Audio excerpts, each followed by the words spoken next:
हे good morning everyone. चलिए मैं आपको एक जो अभी करंट में चल रहा है एक 131 संविधान संशोधन विधेयक और 106 संविधान संशोधन अधिनियम, क्या आप सभी को पता है इन दोनों में डिफरेंस क्या है, मूल डिफरेंस क्या है? क्या आप सभी को पता है, या सिर्फ आप स्टेटस लगा रहे हैं इसलिए कि हमें पता है, या फिर आप दिखावा कर रहे हैं कि मुझे पता है, जो कि आपको पता नहीं होता है? अगर नहीं पता है तो प्लीज़ कमेंट करिए इसी चैनल पर, जो कि मैं आपको फुल वीडियो में एक्सप्लेन करती हूँ ये एक्चुअली में है क्या। 106 संविधान संशोधन अधिनियम एंड 131 संविधान संशोधन विधेयक, इन दोनों में अगर लागू हो जाता है तो क्या फ़ायदा है और क्या नुकसान है।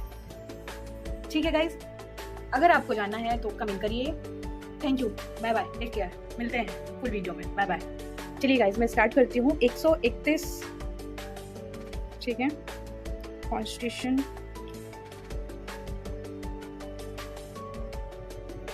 बिल क्या है, और 106, ठीक है, क्या है, संविधान अधिनियम।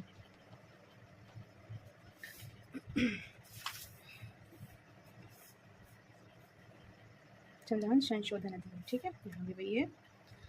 तो बेसिकली 131 है क्या, ये 2029 में पहला डिफरेंस इसका ये है, इसमें वुमेन रिजर्वेशन में 2029 में ही जो वुमेन रिजर्वेशन है, हम सभी को पता है 33% को लागू करना है। ठीक है, इसको लागू करना है किस आधार पे? पहले परिसीमन करके, ठीक है, डिमोलिशन करके, उसके बाद जो है सीटों में क्या वृद्धि करना है, कितनी सीटें बढ़ानी है, तो 543 से इंक्रीज़ करना है हमें, कितना, 850 तक। ठीक है, कहाँ पे? लोकसभा में, ऑब्वियस सी बात है। नेक्स्ट हम एक्सप्लेन करते हैं ये 106वां, मतलब जो 106 है संविधान संशोधन अधिनियम, ठीक है, इसमें क्या डिफरेंस है, इसमें क्या है, वुमेन रिजर्वेशन तो दे रहा है, ठीक है, इसमें जो वुमेन रिजर्वेशन तो देगा, ठीक है, जो कि यहाँ पे क्या कर रहा है, जो मैंने बता दिया, वुमेन रिजर्वेशन तो दे रहा है, बट क्या कर रहा है ये इसमें फ्यूचर के लिए कोई अस्थायित्व नहीं है। इसमें क्या है, फ्यूचर के लिए कोई अस्थायित्व नहीं है। नेक्स्ट मैं आपको एक्सप्लेन करती हूँ, इसमें सीटों में कोई तत्काल मतलब वृद्धि नहीं होगा एज अ सडन, ठीक है, तुरंत वृद्धि नहीं होगा, it's time taken. After that क्या है कि जो इसमें जो परिसीमन का आधार है, ठीक है, इसमें परिसीमन का जो आधार होगा वो 2011 ही होगा, तभी ये 2029 में लागू हो पाएगा। क्या? Women reservation 33%। और जो 106वां है, इसमें 2026 में क्या होगा, जनगणना, ठीक है, जनगणना होगा, जनगणना के, ठीक है, जनगणना होगा 2026 में, 26 के बाद जनगणना होगा, 26 में जनगणना होगा, आफ्टर दैट उसके बाद उसी आधार पे परिसीमन डिमोलिशन होगा, ठीक है, परिसीमन होगा, फिर उसी के आधार पे जो है इसमें जो प्रावधान होंगे, ये जो है, फिर ये जो वुमेन रिजर्वेशन है ये लागू हो सकता है 106 के आधार पे, वो 2034 में हो सकता है। और 106वां जो है इसके आधार पर लागू कर दिया जाएगा। कौन सा? 131वां, जो कि ये हम सभी मतलब वुमेन रिजर्वेशन के लिए बेस्ट है, उनके मतलब पार्टिसिपेशन के लिए, उनका रेशियो बढ़ने के लिए। ये रहा आपका डिफरेंस, मेन डिफरेंस यही है। अगर आपको समझ में आता है तो भी बताइए, नहीं आता है तो भी हम फिर से और इम्प्रूव करेंगे। गाइज इतना ही जानना ज़रूरी नहीं है। देखिए जो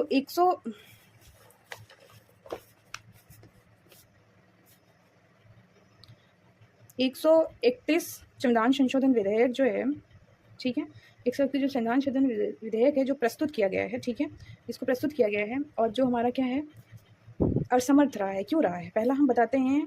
प्रस्तुत किया गया है तो प्रावधान क्या है, तो प्रावधान क्या है, लोकसभा में जो है 543 सीटों से हमें कितना करना है, 850 कर दिया जाना है, ठीक है, जो कि इसमें जो स्टेट है उसकी सीटें जो है 815 करने की प्रस्ताव रखी गई है, और इसकी जो है यूटी की 35 रखी गई है। और दूसरा प्रस्ताव क्या है, दूसरा प्रस्ताव, सेकंड प्रस्ताव ये है, चलिए मैं यहाँ पे आपको बताती हूँ कि जो परिसीमन आयोग है उसकी जनगणना होना चाहिए, ठीक है। दूसरा है कि परिसीमन जो है उसकी जनगणना होना चाहिए, किस आधार पे, तो बेसिकली 2011 के आधार पर, ठीक है। सो इससे क्या होगा, इससे लेट नहीं होगा, बल्कि 2029 के लोकसभा में जो 106वां संविधान को लागू कर दिया जाएगा, जो कि 128 संविधान विधेयक होगा, ठीक है। सो जो वुमेन को 33% रिजर्वेशन देने की प्रस्ताव रखी गई है वो फुलफिल हो पाएगी, है ना, लागू कर पाएंगे हम।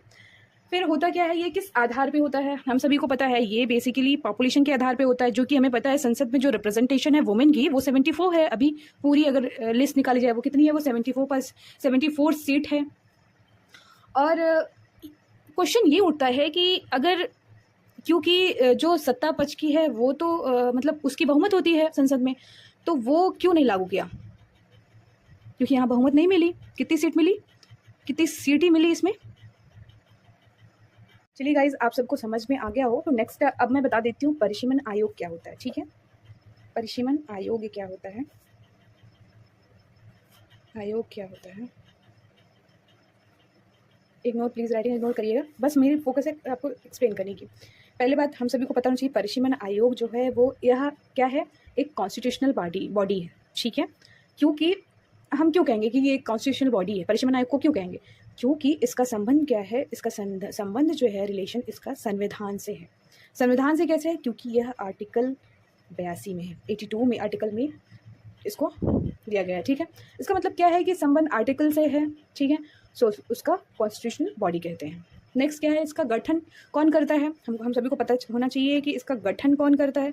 तो इसका गठन भारत का कौन करता है? भारत का राष्ट्रपति करता है। ठीक है, अब ये भी हमें पता होना चाहिए कि परिसीमन की संरचना क्या है। ठीक है, परिसीमन की संरचना क्या है, संरचना क्या है? ठीक है, क्या होती है? तो इसमें एक अध्यक्ष होता है। ठीक है, और सदस्य होते हैं। सदस्य कौन कौन होते हैं? तो अध्यक्ष कौन होगा? सुप्रीम कोर्ट का रिटायर्ड जज होगा अध्यक्ष। ठीक है, और जो सदस्य होंगे वो भारत निर्वाचन आयोग होगा। ठीक है, आयोग होगा। और साथ साथ में कौन होगा? साथ साथ सभी राज्यों के निर्वाचन आयोग होंगे। ठीक है, सभी राज्यों के निर्वाचन आयोग होंगे।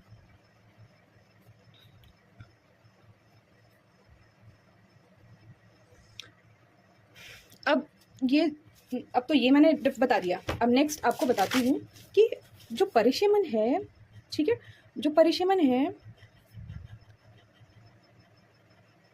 उसका उद्देश्य क्या है? ठीक है, उसका उद्देश्य क्या है? तो प्रत्येक सेंसस के बाद, निर्वाचन क्षेत्रों के बाद जो है, इसमें पुनर्सीमांकन किया जाए। ठीक है, सीटों की संख्या में बदलाव की बगैर निर्वाचन क्षेत्रों को इस प्रकार से बांटा जाए ताकि प्रत्येक निर्वाचन क्षेत्रों के समान जनसंख्या का रिप्रेजेंटेशन हो सके। जैसे हमको पता है कि जो 1971 के बाद जो परिसीमन रोक दिया गया था, तो वो बेसिकली रोका क्यों गया था? क्योंकि जो नॉर्थ में पॉपुलेशन थी, ठीक है, नॉर्थ में पॉपुलेशन बहुत तेजी से मतलब बढ़ रही थी, ग्रोथ हो रही थी, बहुत ज़्यादा रैपिडली ग्रोथ हो रही थी। बट जो दक्षिण में थी उनकी जो पॉपुलेशन थी वो बैलेंस थी, संतुलित थी। फिर आफ्टर दैट क्या होता है कि दोनों को संतुलित करने के लिए ही परिसीमन को रोक दिया गया था। अब वही चीज़ फिर से हो रहा है। दैट्स वाई क्या आप सभी को परिसीमन आयोग और 108 और 131 में डिफरेंस समझ में आया, और क्यों इसको लागू करना चाहिए, और लागू करना चाहिए, जो कि अब अभी लागू नहीं हुआ है क्योंकि संसद में बहुमत प्राप्त नहीं हुआ है। बहुमत प्राप्त क्यों नहीं हुआ? क्योंकि सत्ता के पास, देखिए सत्ता के पास क्या होता है, सत्ता के पास वो मतलब वो अपॉर्चुनिटी होती है, क्योंकि उनके पास क्या है, बहुमत है। वो चाहते तो ये बिल पास कर सकते थे, बट क्यों नहीं किया वो जाने। ठीक है, जो कि इसको मतलब पारित करना बहुत ज़रूरी था। किस चीज़ के लिए? वुमेन रिजर्वेशन के लिए। आपका क्या राय है? आप कमेंट में ज़रूर बताइएगा। धन्यवाद। मैंने फुल वीडियो बना दिया है आप सभी के लिए। आप सब ज़रूर बताइएगा कि क्या आपको जो मैंने एक्सप्लेन किया है, क्या आप सभी को समझ में आया है? अगर समझ में आएगा तो कमेंट में ज़रूर बताइएगा कि ये वीडियो आपको कैसी लगी और ये इन्फॉर्मेशन आपको कैसी लगी। अगर अच्छी लगी तो प्लीज़ कमेंट ज़रूर करिएगा और लाइक शेयर